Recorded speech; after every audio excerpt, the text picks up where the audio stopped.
Hello, everybody, and welcome to our panel this afternoon. On behalf of MediaSmarts, I'd like to welcome you to the Researching Digital Media Literacy in Canada event, Being Online, Establishing Communities of Care for Digital Sociologists. My name is Cara Brisson-Boyven. I am the Director of Research at MediaSmarts. We are Canada's nonprofit center for digital media literacy. This event is taking place as part of our 17th annual Media Literacy Week and on our first ever Digital Citizen Day. I'd like to take this opportunity to acknowledge the Government of Canada's support for Media Literacy Week. I'd also like to thank our partners at the Internet, Technology and Digital Sociology Research Cluster of the Canadian Sociological Association and thank them for co-hosting this event with us. Thank you for joining us today for this important panel discussion with graduate students and early career researchers on the challenges of conducting and mobilizing research in online spaces. While we meet on a virtual platform, I'd like to take a moment to recognize the importance of the land on which we are each located. Today, myself and my colleague Samantha from MediaSmarts join you from unceded Algonquin Anishinaabe territory. We invite you to take a moment to reflect on the territory that you are joining us from, and if you'd like, you can share that acknowledgement in the chat. Meeting on a virtual platform provides us with another opportunity to reflect on the lands occupied by the servers needed to host this technology and on the lands that have been mined for the minerals and materials needed to build the devices and technological tools we are using to join today's panel. At MediaSmarts, we strive to ground our research processes in care and reciprocity. This includes being in a constant state of learning, especially when it comes to understanding the digital well-being and experiences of Indigenous peoples and communities across Canada. We commit to creating and maintaining respectful processes and relationships that recognize and strive to address power imbalances across the digital media literacy landscape.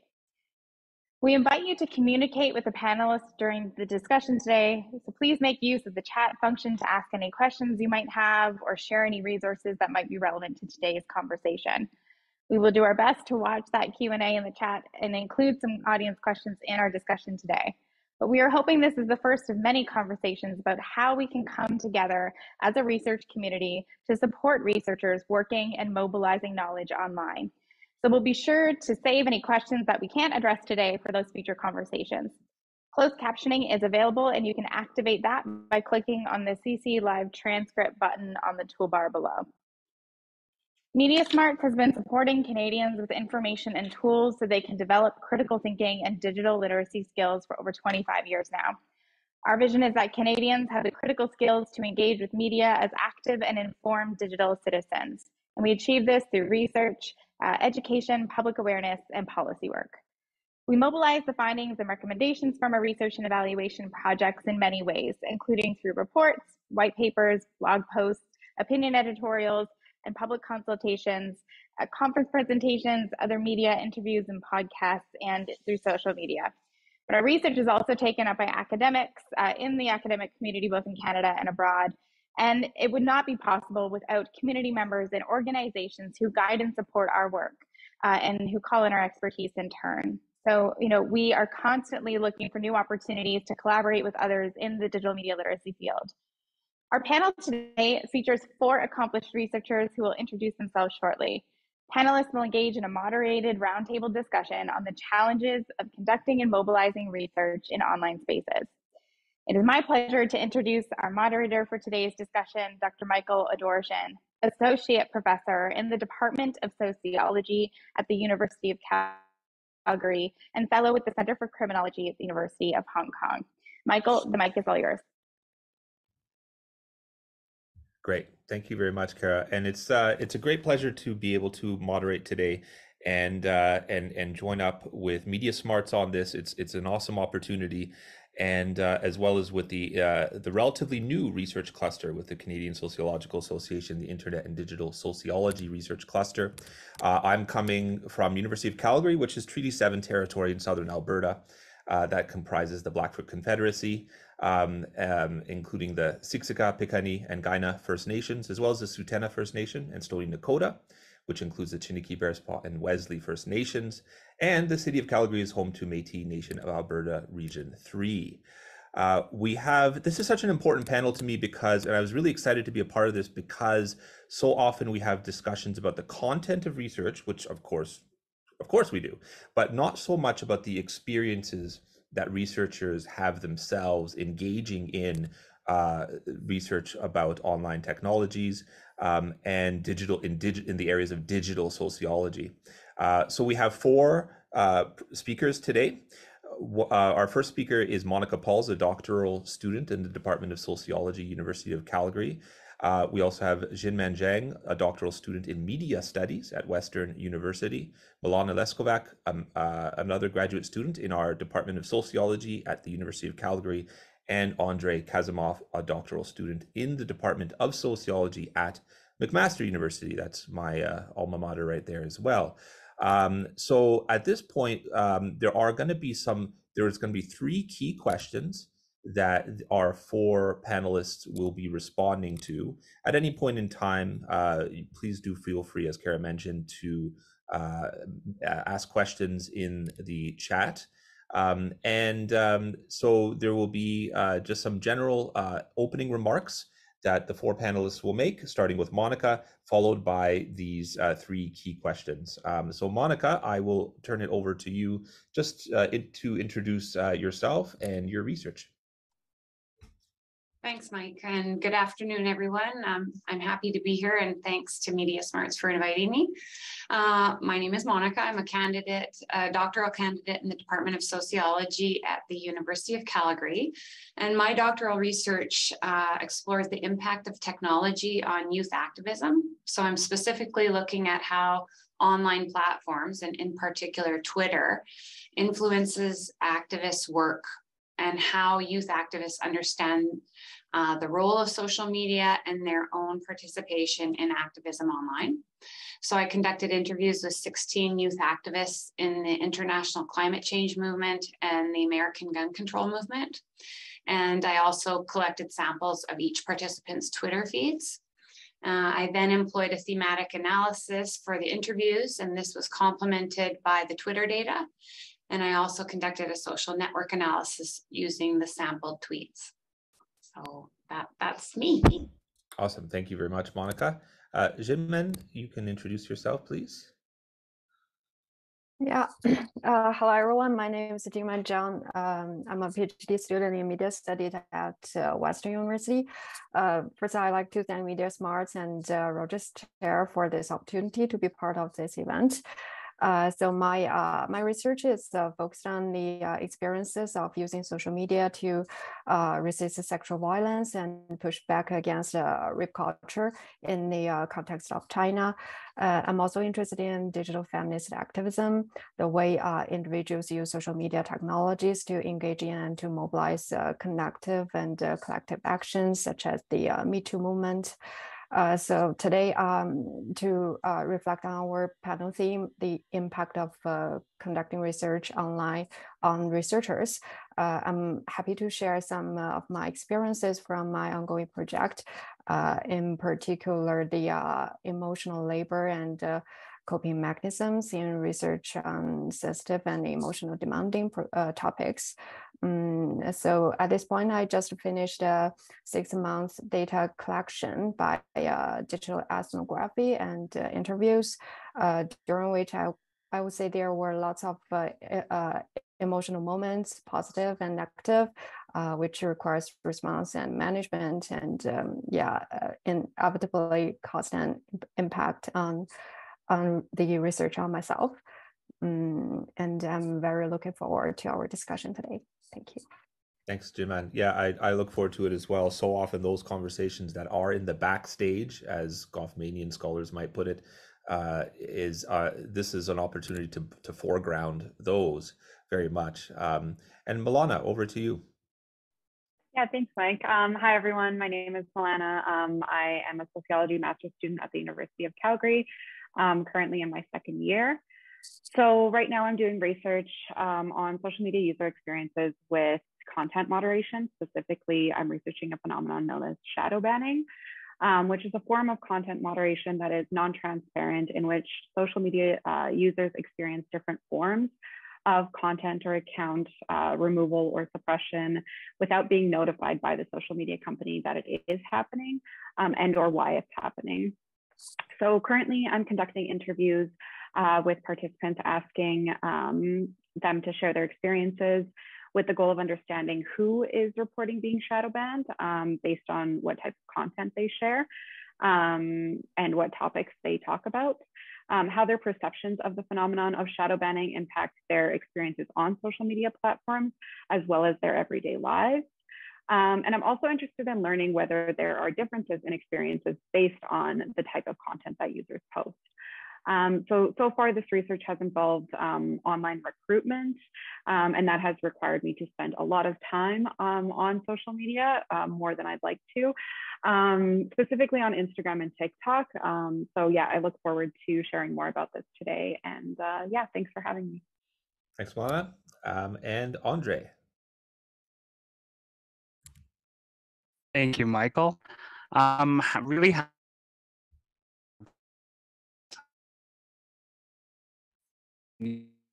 Andre, you're cutting out for a second. I think there's some audio issues. Can you try again? Yeah, is this better? Yeah. It's doing stuff online. Can you hear me? Okay. Yes. So yeah, I was just saying I'm happy to be here with one group of panelists to talk about relative new but pertinent area in sociology. I'm starting my 6th year as a doctoral student at McMaster. And so my dissertation focused around the concept of decentralization and online far-right movements. In particular, I compare contrast Stormfront, centralized far-right space, to 4chan poll, a decentralized far-right space, to determine how decentralization affects far-right movement functionality online.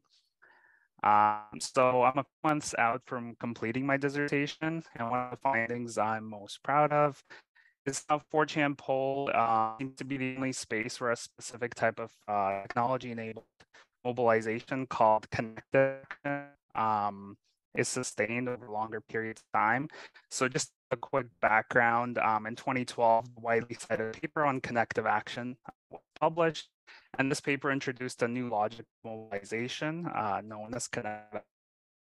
And as the name implies, this type of mobilization differentiates itself from collective action that's kind of based on organizational involvement, collective identity, collective movement frames, and connective action de-emphasize these elements and emphasize how technology enables otherwise disconnected set of actors to mobilize via loosely connected individual action frames. So now the big question was whether or not connective action can be sustained over time. And it seems like, for better or for worse, it can be, albeit on a far right kind of space like 4chan poll. I've also had the rare pleasure interviewing both members of Stormfront and 4chan poll, conducting 41 interviews in total, and I learned a lot about how these populations view their own participation in these radical far right spaces. And I'm excited to share some about experiences with you all today. Thanks so much, Andre. Just to let you know, technical issues with the audio a little bit. Like, you're coming in about, I would say, 90%. But one option may be just to turn the camera off, possibly to increase the bandwidth for audio. We can try that. It came through okay, but it was a little bit. I don't know if everyone else got the same. Yeah. Yeah, so that's one option, just to proceed, Andre, because it was just a little bit cutting in and out. Thanks. Okay, so thanks very much for everyone's introductions. The first question, and we'll just go in the order that everyone introduced themselves for the key questions. The first question is about recruitment. Recruitment usually is one of the toughest parts of any research project, whether online or offline. Can you all tell us a little bit about your experiences with recruiting participants online, or perhaps about the challenges of entering and navigating various online spaces and communities? This might include speaking to ethical issues and or challenges. So on that point, Monica, I'll turn it over to you. Yeah, so thank you. Recruitment definitely was a time-consuming process for me. Like Milana, I spent a lot of time on Twitter, and I was never that active on Twitter before. So it was, really to start the process was just being online in the space and following youth activists and connecting with their connections in order to try to just understand their activity, to engage with them, whether it be through comments or discussion, or just even liking and sharing some of the posts that they did. But I actually found that once I spent a lot of time and identified people that I thought could potentially participate in the study, and I would reach out to them, I got a really great response. I did get a lot of young people who, it just ignored me, but I also got a lot of people who were very interested in participating and really wanted to speak to the topic and the questions that I had raised. I guess like in terms of the ethical piece, I was recruiting young people, and the age range was from 14 to 24 years old. And so, a couple times there were some young people who said, oh, I need to check with my parent first and see if I can talk to you.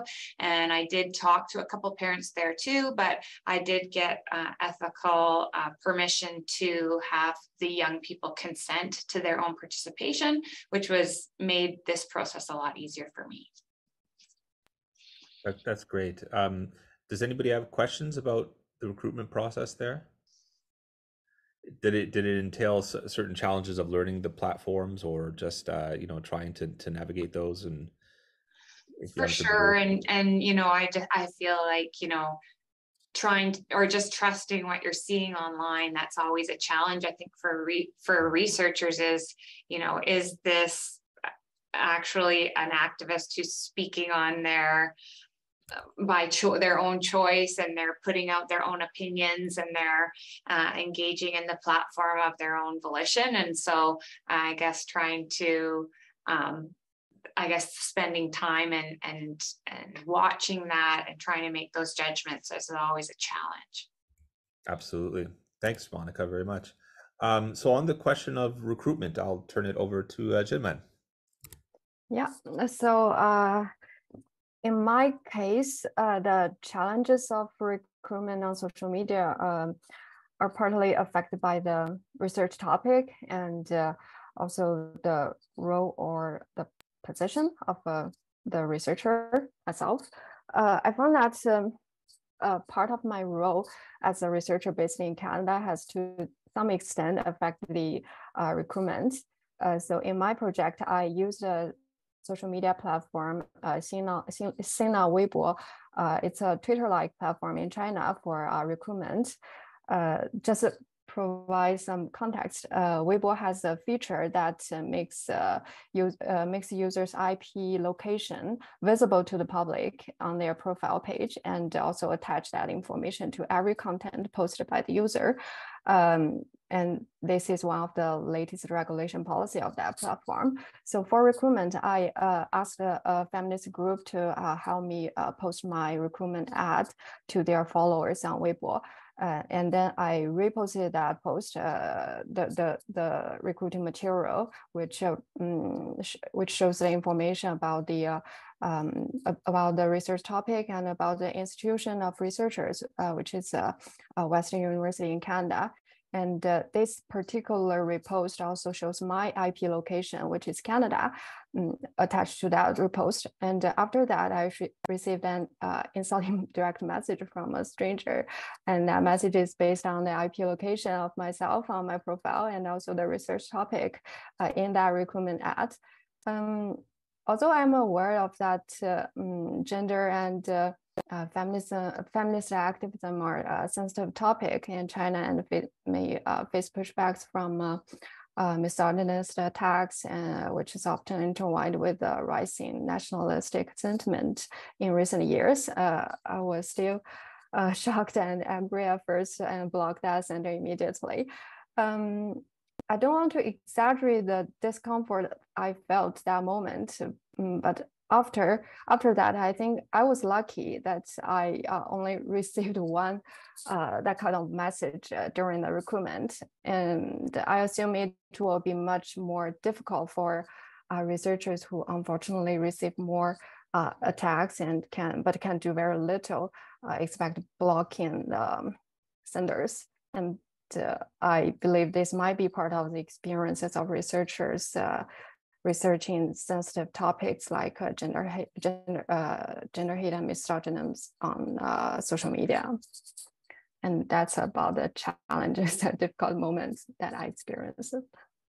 Yeah, it's super interesting. How many of those challenges, Jim, did you anticipate in advance? Did you go into this research thinking that you might receive any of those sort of emails or contacts, or be contacted rather, based upon, things like IP and the exposure of that sort of thing, the risks involved, in other words? Like, was that something on your radar, or were you just made aware of that as you conducted the research? Actually, as an experienced social media user, I am aware of some kind the attacks or messages that I may receive during the recruitment, but I didn't expect the content of that direct message. It's I don't want to repeat that message, but it's difficult and really make me upset to read that message. Yeah, no, I can imagine. Yeah, no, this is an important topic because, and we might be able to talk about this a little later, is, you go through an ethics process considering very much the risks and benefits of research in relation to participants. But there are questions, of course, about researchers themselves and the type of research, and I think the last question talks about questions of institutional supports and so forth. So I'd be interested in your thoughts there as well. So thank you very much. So this question on recruitment, I'll turn it over to Milana. Yeah, thank you, Mike. So yeah, as I mentioned, for my research, I was looking to recruit participants who have been shadow banned. So knowing that anybody with this experience would have had it on social media platforms, or at least online, my recruitment strategy involved creating a survey and then distributing that on social media platforms. That being said, I'm not an influencer and I don't have a far social media reach myself. So aside from posting this on Instagram and TikTok on my personal pages, I also reached out to various social media marketing agencies requesting for them to share the survey with their clients. Also, because this experience was shared by various different social media users, one of the challenges was that I couldn't go to one specific group of people that have been experiencing this, or like a Facebook group or something like that, but rather it happens to people talking about various different things. And shadow banning, the definition of it is very complex, and some people have different definitions of it themselves. So yeah, there was not one place that I could go to find these people, but rather hope that it would be widely shared. In the end, what did help me was creating a TikTok, posting it on Instagram actually, and having friends share it, others who follow me, and then having friends of friends share it. But I do want to note that this isn't the most reliable recruitment tool, relying on having your followers share it. So looking back, what I would add to the strategy is creating, with the proper funding, creating targeted ads that could be shared more widely to more people, not sticking to 2 platforms. So I only recruited on Instagram and TikTok, but I would try to go wider than that on Facebook, Twitter, possibly Reddit. And I'd also want to look into recruiting on some alternative platforms, because so far in my interviews, a lot of individuals who have been experiencing shadow banning have talked about, not necessarily overall quitting a certain platform, but moving more towards alternative platforms such as Rumble, which is like an alternative to YouTube. So I would kind of look into those newer platforms that are coming out that people are moving over to, and then having various different posting techniques. So Reels, Stories, TikTok, getting creative with it. And yeah, I think to be successful in social media recruitment, it's kind of helpful to take pointers from actual content creators about what attracts engagement. So looking more into that would be also helpful as well. Absolutely. It is interesting that the algorithms and what brings us attention on social media in a wider attention economy oriented ecology of these sort of social media platforms requires us as researchers, as recruiters, to somehow take advantages of those things as well in terms of the posters that we design and so forth. And some of the challenges that are generic to research also, I think, transfer over to research in online communities, like how a participant population is defined, what are the inclusion and exclusion criteria for a population. I mean, if you're looking at those who experience shadow banning, I mean, you have to have recognition of the term, identify with that, and those dynamics make it sometimes challenging to find people that are relevant for the study. But also, I just took from what you said there, Milana, about how you have to kind of pivot as you go. Just in terms of Rumble, I haven't heard of myself, but just learning about alternative and pivoting and alternative strategies for recruitment based upon the feedback that you receive is super important. I have seen also in terms of articles about when Twitter or other sites have been used where personal networks are involved. I have sometimes seen statements about limitations of the findings based upon those sort of recruitment strategies. So that's an important thing to note going forward. So thanks very much. And Andre, over to you to this question on the toughest parts of recruitment, any challenges or ethical issues that you faced. Okay, hopefully this time I come through a little bit better. Let me know if I start cutting in and out again. So just in case, for people who missed any part of my, I guess, intro statement, I've done interviews with members of Stormfront, like a centralized far-right space, and members of 4chan Poll, a decentralized far-right space. So so there's kind of two things that I found challenging when recruiting. One happened actually before recruitment even began. I was agonizing about not being able to kind of get these individuals to trust me, to maintain their anonymity and their privacy, and like how, like, if you're already kind of like just discussing these kinds of topics online, and especially with 4chan, where anonymity is like the most important thing, why would you kind of give your name up to a researcher? And I was relieved when my ethics office told me that I could obtain informed consent from participants without ever asking for their names. And I'm convinced that if this wasn't the case, I'd never been able to do this project.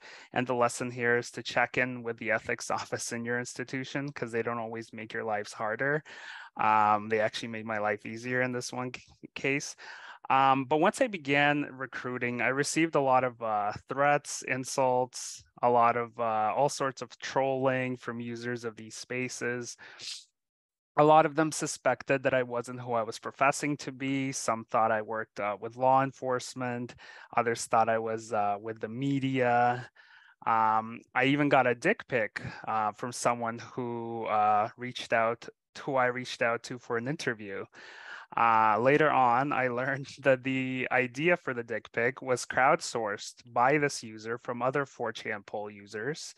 So when he received my initial recruitment email, he posted it as a thread, or not email, message. He posted it as a thread on 4chan and asked users for ideas on how to respond. And sending a dick pic was the most popular suggestion. Interestingly, not this person in particular, but some of the people who initially responded with suspicion, but who allowed me to convince them that I was trustworthy, were the ones that gave the longest and most interesting interviews. So I think if you're interested in doing research in this area, kind of like fighting for those interviews with the people who are suspicious might prove to be more fruitful in the end. It sounds as if folks are talking amongst themselves within these groups about you, about whether or not you can be trusted, and that's also your experience is similar to other criminology researchers who are suspected of being police officers, law enforcement. That's interesting. Did you find, Andre, that over time those same conversations helped you more, where okay, I did the interview or I did the research or it responded to the research and it was okay, and then that kind of had its own momentum to discuss your trustworthiness? Yeah, definitely, because in some case, like, it helped me even some of the recruitment back and forth, like even before the interview began, I kind of learned to tell apart the trolls from like people who were, I guess, just suspicious in good faith. And then absolutely, when I've done some of the interviews and I got to know, like, the more deeper reasons for why these people were suspicious, I could respond earlier on in the email to address those concerns. It didn't always work out. Sometimes I even got like, you seem to know too much or something like that. So like, this just makes you more suspicious. But then again, I wonder if, those people never would have wanted me to interview them in the first place. Yeah, no, absolutely. Super interesting. I'm mindful of the time, so I'm going to switch over to question two. And really, this is a centerpiece of this discussion. Apart from recruitment, being online and doing research online can take its toll, especially when you are digging deep into more sensitive topics. And I think that could apply to greater or lesser degrees, certainly to everyone here. Can you tell us a little bit about the challenges of spending a lot of time online and some of the impacts that doing research on this way has in this way rather, sorry, has on you? I noticed in the chat, someone offered support for Jinmen's experience as well, and you were mentioning, Jinmen, that you're able to take a day or a day off. So I'm interested to hear more about that, whether you were able to find strategies. What are some of the strategies and experiences that you have all had regarding this? How do you think that it's impacted yourselves over the course of your research? So I'm going to turn it over again in the order that we started with Monica. Yeah, thanks, Mike. I mean, I don't think I had quite it took quite the toll maybe as some of the other panelists. My research didn't on me, but I did find that while I really enjoyed talking to the activists and interviewing them, and they were so open and so on, spending so much time on Twitter on these topics, so climate change and gun control, it was tiring. It was exhausting for me. I felt like every time I opened Twitter, that's all that was in my feed.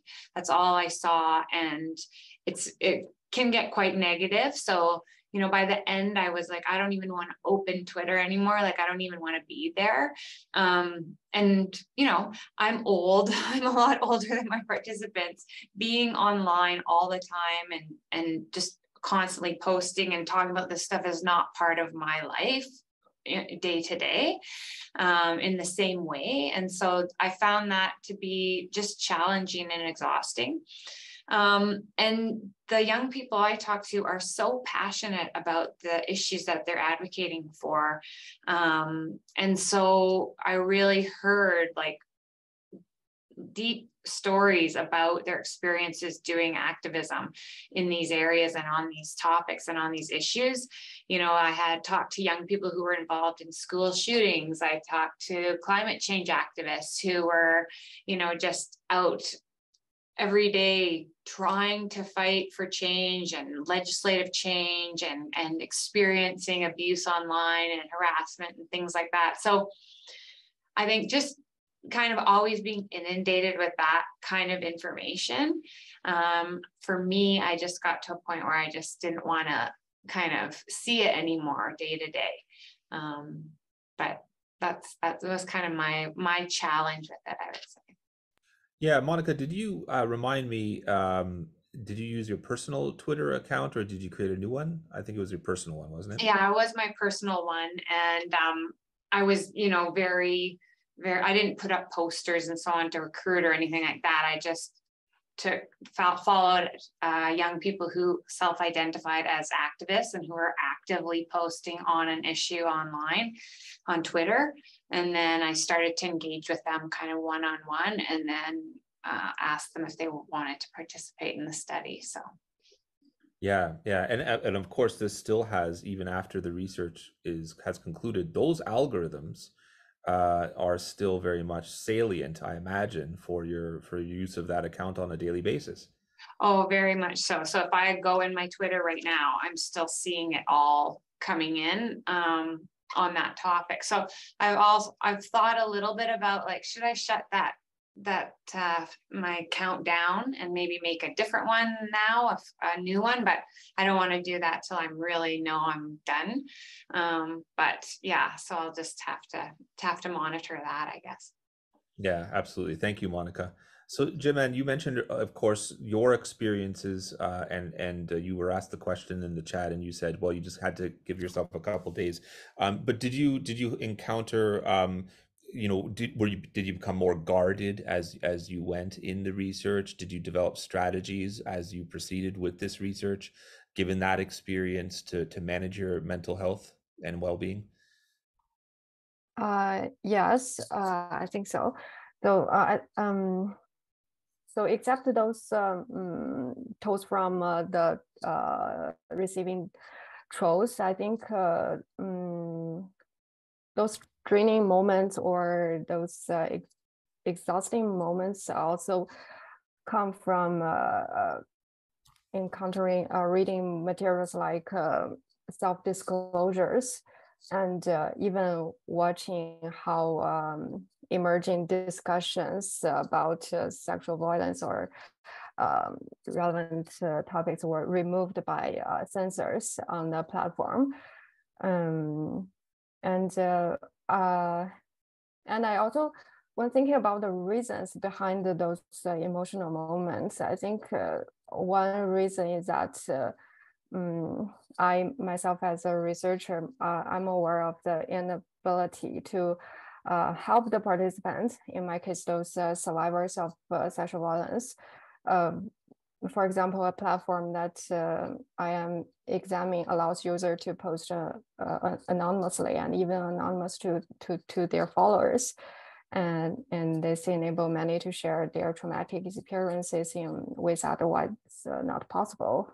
So a lot of details, emotional expressions, and some are about sexual violence by close family members, which is heartbreaking.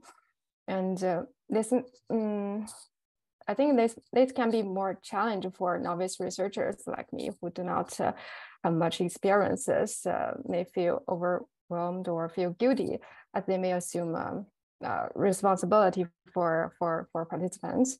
I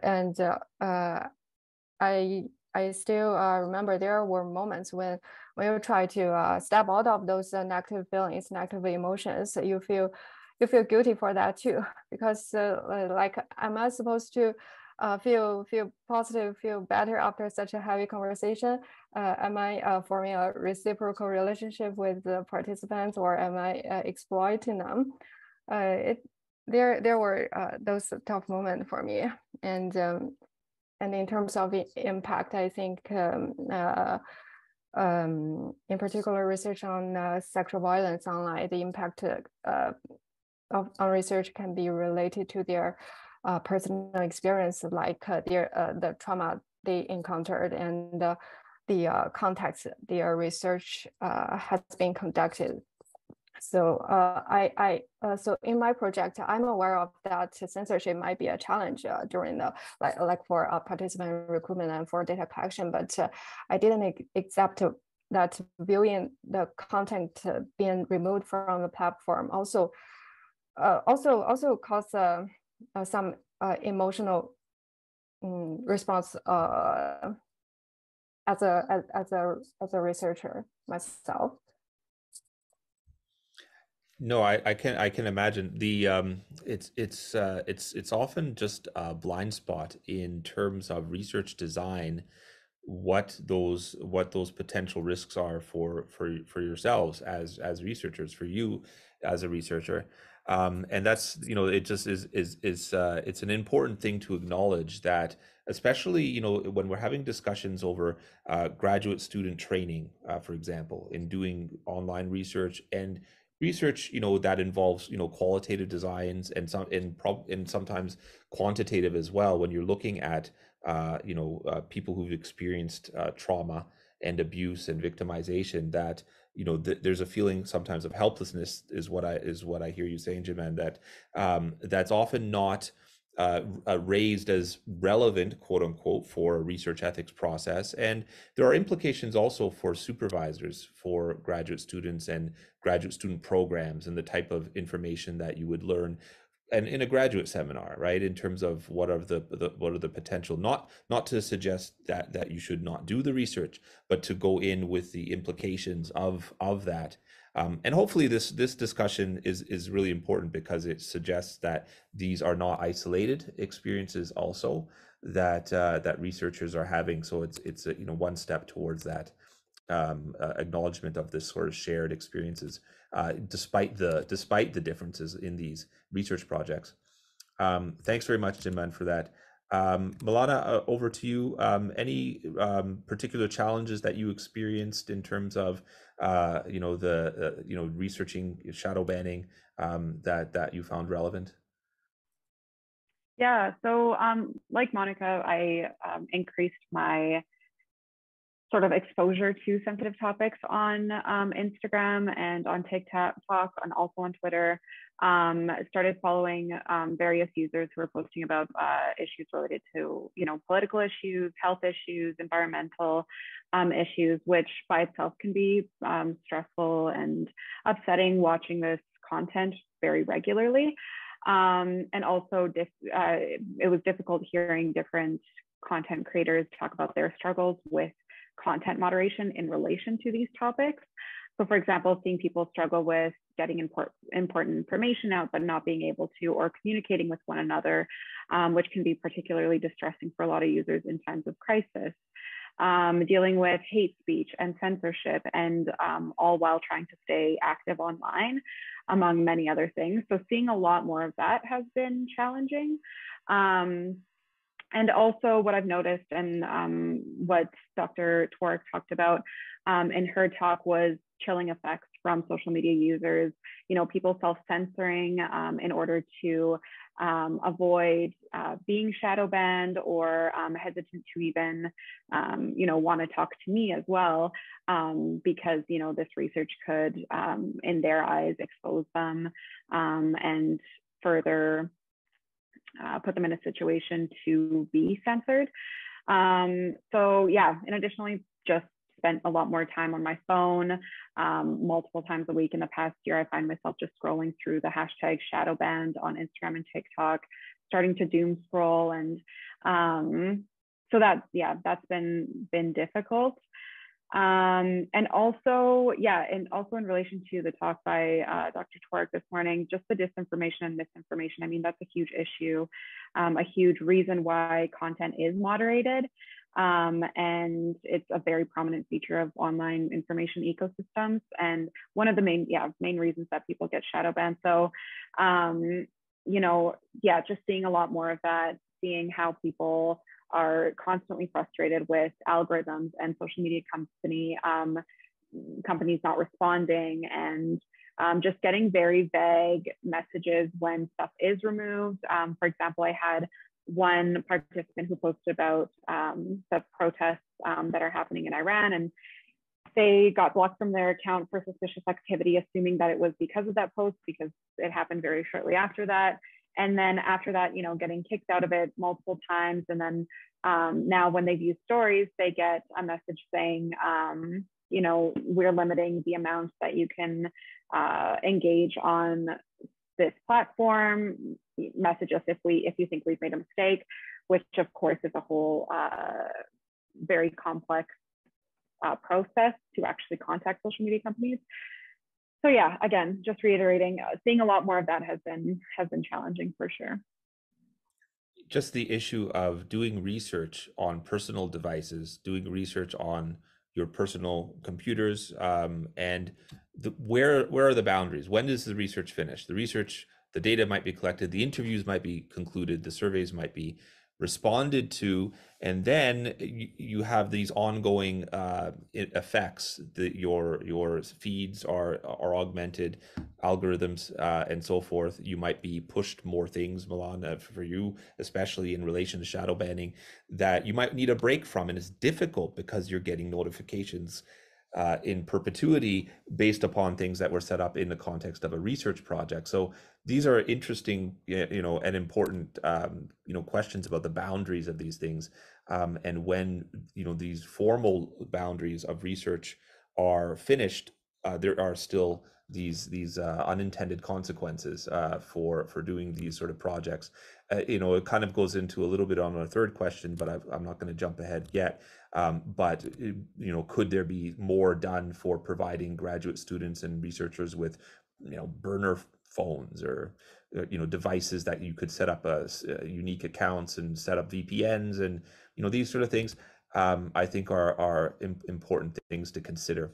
But I'd like to turn it over to Andre about the same question about you know, the wider tolls the research has had, if you want to elaborate on some of the challenges that you spoke with already. But thanks very much, Milana, as well. Yeah, I'm actually happy to go right after Milana, because one of the issues I want to talk about is kind of similar, but it builds on top of that.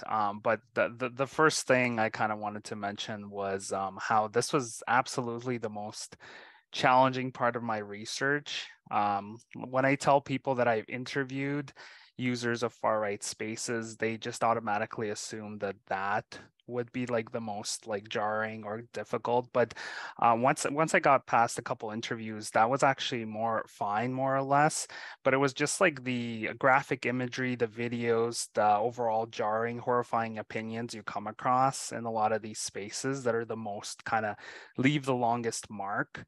And the pandemic didn't help with this either, since you know, I was kind of stuck at home with my research data, and there's like even less you could do when everything is kind of closed. And so in many ways, I think it's actually harder for the researchers who don't get to talk to some of these people, because having talked to some of the users of these spaces, what I learned is that even for them, even for the regulars, the imagery, like the hateful imagery in the videos, is something that they themselves kind of find disturbing and jarring, despite their own problematic opinions. And like there was even a subset of my participants that kind of viewed it as a test of their masculinity to be able to kind of like, you know, get desensitized to these images. And so, you know, while I don't agree with with the whole notion that, you know, you're more masculine if you're able to visit these spaces, it did bring me some kind of almost some relief to know that even the regulars don't find these kind of everyday things just you know, normal, that even they find them jarring. So I think that's something I took away from my experience having talked to them. But to take it back to kind of build on what Milana was saying, another thing that comes with browsing and saving data from these sites is how we sort of live in the age of surveillance. And there's this constant anxiety that your web history is being tracked and the contents of your computer are not 100% secure. And if you visit enough of these sites, and I mean, as a researcher, you're spending a lot of time on them, probably more than a lot of the users are. And so you wonder if you might wind up on a list somewhere of like IP addresses that have visited a site, especially if, I don't know, if somebody posted some kind of, like in my case, 4chan gets a lot of these people who will threaten to like shoot up a school or post a manifesto or something. And if you're on that site interacting with the data on that day, you're also wondering like, how am I implicated? Personally, I use a VPN and other security measures, but then depending on whether you're accessing your data from where you're accessing your data from at any given time, or if the VPN stops working for whatever reason, it's not always foolproof. Also, you start thinking that a VPN in itself doesn't guarantee security and privacy, because they like someone knows your history and can give that information up if pushed by you know, whoever, law enforcement or whoever. So there's like those concerns that I've had for sure. Yeah, there's quite a lot of these unintended consequences and effects, isn't there, Andre? You know, in terms of these researchers research designs. I mean, you had the maybe in your research protocol the use of the VPN, the virtual private network, but then there's still, you know, what I picked up from what you're saying also is there's the ideas of hegemonic masculinities that apply to researchers themselves, also in terms of how we manage ourselves and our emotions, you know, in these spaces. That doesn't necessarily need to be about online, of course, but there are particular challenges with that. I'm mindful we have 8 minutes, and the final question is just about what to do about all this stuff. Basically, is the question is like, what can we do? I mean, certainly there is discussions about resilience, but they often rest on the level of the individual. I think that we need to have discussions about that on the level of intergenerational and so forth. But at least with institutionally, maybe there can be things that can be done. Could there be resources that departments or institutions can do, to put in place better supports for graduate students, especially experiencing these challenges? More training for supervisors in terms of these things as well. I think that that's a major component to that, as well as perhaps implications for ethics boards. So, Monica, do you have any just reflections about how to respond to these things at the level of institutions, departments, etc.? Well, just kind of repeating a couple ideas, and I'll be quick. It's just, as Andre said, like having ethics boards that are open to maybe doing things slightly differently online, and it doesn't always work the same way, these methodological processes and so on. So that openness, and I found my university was also very great about it, the ethics board, but I know that can be a big barrier. So that takes a lot of stress out of the equation when you have that support there. And then the other thing is just saying, are we actually addressing in graduate courses this potential of doing research online? Like, how deep do we go into that, and how much do students know about actually doing it before they get in there? And in terms of even supports, though, I don't know how many supports are even provided for in-person research, offline research. If you're going and doing the same kind of research offline, are there supports that universities provide for mental health and those kinds of stressors? I'm not even sure if that exists. So. Yeah, the issue of supports is super important to look at in what ways can departments and institutions in general provide that. And again, I think it's the important point is not to preempt any research projects from occurring. These are all of you are doing extremely prescient research. It's the question of how to manage that, anticipate what might that entail. Jinwen, do you have any thoughts about that yourself? So for me, so most of the coping strategies I feel useful are at an individual level, but institutional, I do think there is need like we mentioned to like develop self-care curriculum trainings, mentoring program for students, researchers, and also researchers at different stage of their in their research career. And I also heard that some researchers mentioned that they spend time recovering after a project is over. So maybe these resources should be covering and focus on various stages during and even after the research is completed. And I think this speaks to how the institutional resources should intervene in this process, I think. Yeah, for sure. Thanks very much. Thanks very much, Jimen. Milena, do you have any thoughts? Yeah, just to be quick and not repeat what's already been said, I think that, a workshop just generally on doing online research would be helpful. Maybe a networking event where graduate students who are doing research online, whether that's through like involving different universities, where they can share resources and sort of talk about their projects, or creating an online resource like a Google document or something where, again, people can provide guidance to each other, tips, things to avoid. And I do just want to end off with saying that I think we all can recognize, and it's kind of been touched on today, is that I think doing research online can be very isolating, just you on your phone or you on your laptop. So it would be helpful to have something in place, a workshop event, something that way graduate students can both learn from each other and learn what others are doing, create connections, and sort of share their struggles and similar challenges that they've faced. So, yeah.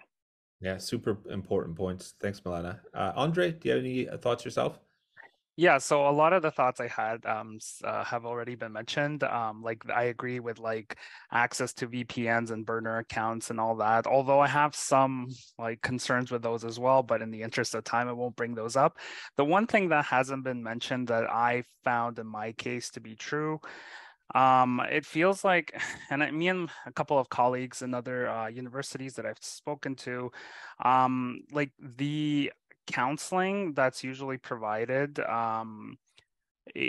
tends to be or is covered tends to be kind of like short-term issue-specific counseling, and it would be actually really wonderful to have access to longer term counseling for people who are doing projects that take the span over 1 to 3 years, and like the trauma that might arise from that, it kind of like comes and goes. And so, it's if you only have like three, I don't know, 3 visits or 3 phone calls or whatever, it rarely kind of gets resolved. So someone you can talk to over long periods of time about these things, I think would go a long way. Excellent points. Thanks very much for everyone's sharing your experiences and these excellent suggestions. I think this is just the beginning of a conversation here, so thank you very much. Anyone else I know, Kara, you're going to close things off in a second, I gather, but does anyone else have anything else? We've got maybe like very, very briefly, if anyone else wants to add anything or elaborate on anything. I'm sure that we can continue this if we had longer, obviously, right? But thanks very much. Yeah, I just want to say thank you to MediaSmarts for organizing this, to the ITDS cluster, Michael for moderating, and my wonderful co-panelists. I think this was a great session. It would be cool to do something like this at the CSA again. Yeah, definitely. Yeah, thank you all so much. And I'll just echo, if there are other thoughts or reflections or questions, do feel free to put those in the chat, and we can sort of archive those for another conversation, because as Michael said, this certainly is, I think, just the first of many conversations that we need to have about this, as we've learned from the panelists today. So On behalf of MediaSmarts, again, thank you all so much for being with us today and for sharing your experiences with us. I know, there are many others who both not on the call, but who will see this recording and I think see themselves reflected or their experiences in one way or another. And I think that is really important in and of itself. So thank you for helping us start this conversation. As I mentioned, we are going to post this recording on MediaSmart's YouTube channel. So if you'd like to watch back or share it or invite others who weren't able to be here today to see it, you can find that there. I'd also like to thank Michael, Dr. Dorjan for his moderating today, our colleagues at ITVS for co-hosting this event with us. Please check out the Media Literacy Week website for additional events that you can attend this week. There is another public talk event hosted by the Walrus Talks at Home on digital citizenship happening this evening. We'll post the link for that in the chat, so you can tune into that this evening if you're interested. And we're also going to post a link to a voluntary post-event survey. So if you have time and you're able to do that, we'd appreciate if you provide us a bit of feedback on the event. And just thank you all for being a part of this and have a wonderful day. Thanks, everyone. Thank you.